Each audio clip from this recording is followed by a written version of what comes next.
Ayan guys, yung aming hotel, Apa Hotel. Asakusa Kurama, Ikita. Good morning, Tokyo, Japan! At ngayon, i-room tour ko na kayo dito sa aming room sa Apa Hotel, Asakusa, Kuramae, Kita. Okay, so, i-room tour ko na kayo para magkaroon kayo ng idea kung ano ang itsura ng room dito. At yung price nga pala per night nitong room na to dahil ora-orada ang pagbubuk ay 7,760. Una sa lahat, itong pinto nila, ayan, may mga reminders dyan. Ito yung ididikit pag gustong magpalinis ng room.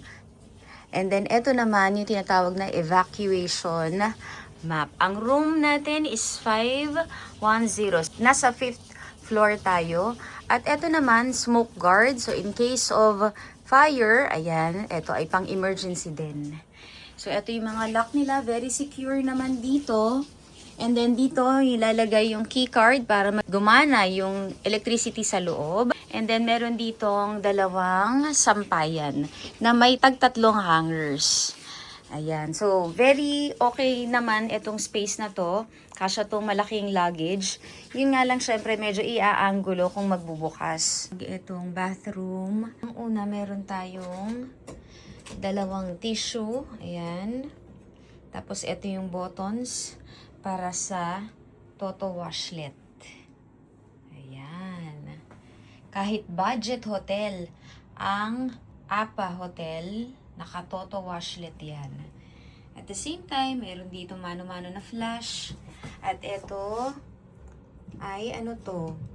Ay, hindi nabubuksan. Kala ko para sa disposal eh.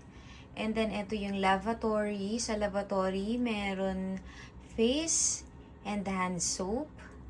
And itong gripo na high-tech. Itong gripo na to para sa lavatory and at the same time para na din dito sa shower. Ayan. Ayan yung shower. And then, syempre, katabi ng shower, aside from dun sa ating high-tech na faucet or gripo, pwedeng hot and cold, meron ditong shampoo, conditioner, at saka body soap. So, ito yung bathtub. Ang linis. Talagang ako, hindi kayo madidisappoint sa budget hotel. Kahit pa sabihin mong budget hotel yan. Dito sa Japan, walang budget hotel. Lahat talaga, Japanese standard. Ito ang towels. Meron dito ang dalawang towels. At, syempre, ayan, ang mga supplies, toiletries, merong toothbrush, ayan, toothbrush, may kasamang toothpaste, meron ding mga cotton buds, ayan, oops, teka, baka may hulog, and then, merong cotton, facial cotton, ayan, at merong mga, ay, ito, gusto ko to. Yung mga pang ponytail or hair ring. And then, syempre, shower cup. Meron ding razor. Ayan, razor. Kung hindi nyo magagamit, pwede nyo iuwi yan. At saka, ito, supply. So, itong mga supplies na to, tagdadalawa kasi room for 2. Itong kinuha natin na room. So, ayan. And then, ito yung mirror. Laki ng mirror, oh. Diba? Ang laki ng magiging mirror ninyo. Half body mirror. At yun, kung mapapansin nyo, may whole body mirror din doon. Ito pa nga pala, sa ilalim ng lavatory, merong trash bin. And then, katabi ng face and hand soap, meron ditong ayan, outlet. Pwede magsaksak dyan. Hair dryer, ganyan. Or kung may dala kayong electric shaver, pwede rin dyan sa outlet na yan. At, di ko pala na-mention kanina, no? Meron pala ditong cup para sa pagtutoothbrush. Ayan, disposable.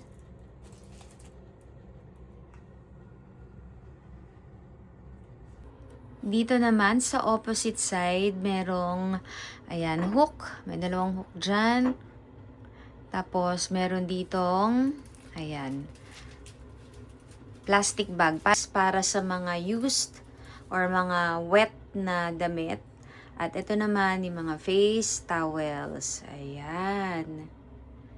Ang ganda ng amenities or ng CR dito sa ang ganda ng comfort room or ng bathroom.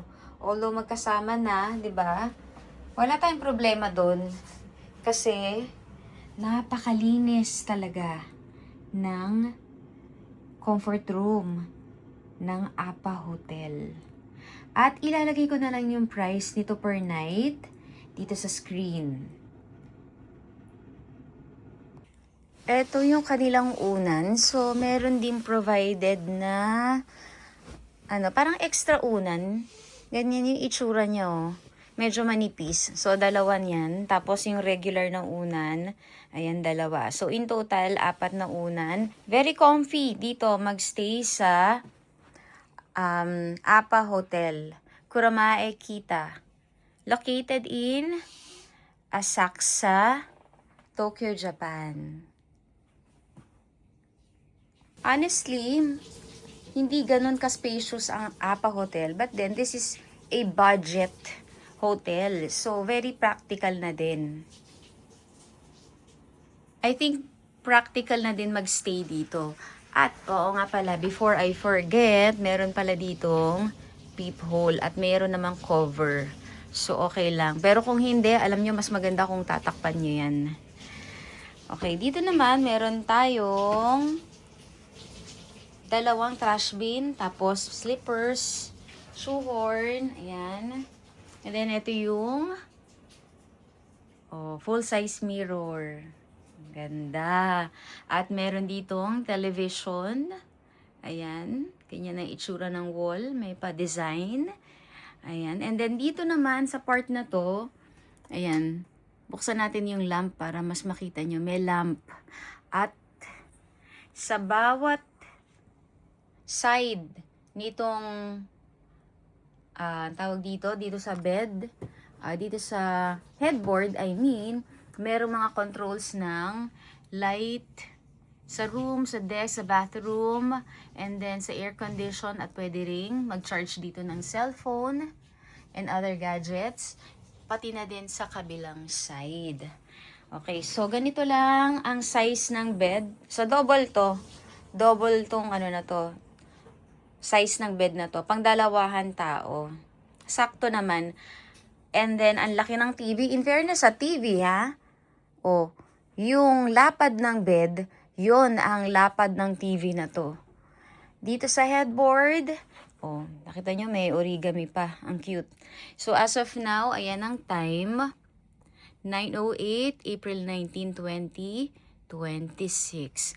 And 22.4 degrees Celsius ang temperature ngayon dito sa Tokyo, Japan. So, eto, meron tayong tissue, meron tayong patungan ng mga kung ano-ano dito, mga gamit ninyo na personal, merong switch dito para sa refrigerator kung gusto nyong gamitin etong ref. Ayan siya.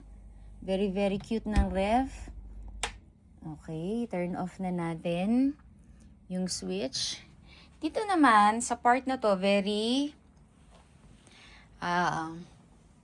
very cute lang ang kanilang table. Work table at the same time, ayan, vanity mirror na din, na merong ilaw dito. Merong mga magazines, ayan. Tapos meron pa nga ditong, ayan, dinideliver kaya to. Hindi natin maintindihan kasi, may delivery code, ayun. So, pwedeng magpa-deliver dito sa Domino's kung nandito kayo sa Asakusa. So, meron tayong, notepad. Ito yung front, kung gusto nyong tumawag sa front desk, gamitin nyo lang yan. Merong kettle, merong pang spray para sa paligid, sa space, clothing, and cigarette. And then, kung halimbawa, syempre, nagsismoke kayo and amoy smoke yung damit ninyo, pwede pang spray yan. Complimentary water, ayan, 2. And then, meron dito na, ano ba to? Wala, parang advertisement. And then, ito yung aming, ayan, may tatakpan ko yung pangalan ha. Ayan yung aming receipt. Ito yung ano yung kapag nag-check-in ka, lumalabas yun sa machine. Okay. And then, ayan, sa likod ko muna to. Ito yung key card. Meron tayong instruction para sa ating pagtatapon ng basura. Ito naman, para sa remote control. Ito ay remote control para sa television. So, ayan. At dito, sa ilalim, oh, wow! Diba? Merong hair dryer, tissue, dalawang baso na babasagin, dalawang disposable cups. Ay, bali, 4 pala. Meron ditong stirrer, sugar, ano to, tea, dark coffee, tapos meron ditong creamer. Dito sa side na to, although hindi naman namin nagamit, hindi na ginamit to. Ayun, ay hindi pala siya napupul. Wait. Hindi siya nagagamit. Hindi siya napupul. So, ito, merong 2 pairs ng pantulog na hindi na namin ginamit. Ito nasa loob, hindi ko nabubuksan, pero kahapon, ayan, napansin ko, bed throw pala to. So, may extra bed throw kung gusto ninyo. So, ayan, basically ang itsura. At may isa pang reminder dito, under luggage storage space, meron sila dito. Please take care not to leave any items under the bed. So, papakita ko sa inyo yung ilalim ng bed kung saan po pwedeng mag-store. So, ayan. Dito sa ilalim ng bed, malawak yung kanilang storage area. Isang buo nitong ilalim ng bed ay po pwede kayong mag-store. At meron pa ditong storage box. Ayan. Meron pa silang storage box dyan. Ingat-ingat nga lang, huwag makalimot ng mga personal belongings kasi syempre, alam nyo naman, pag umalis na kayo ng hotel, napaka-abala na. May alalahanin pa kayo, gusto nyong balikan. Mahirap yun.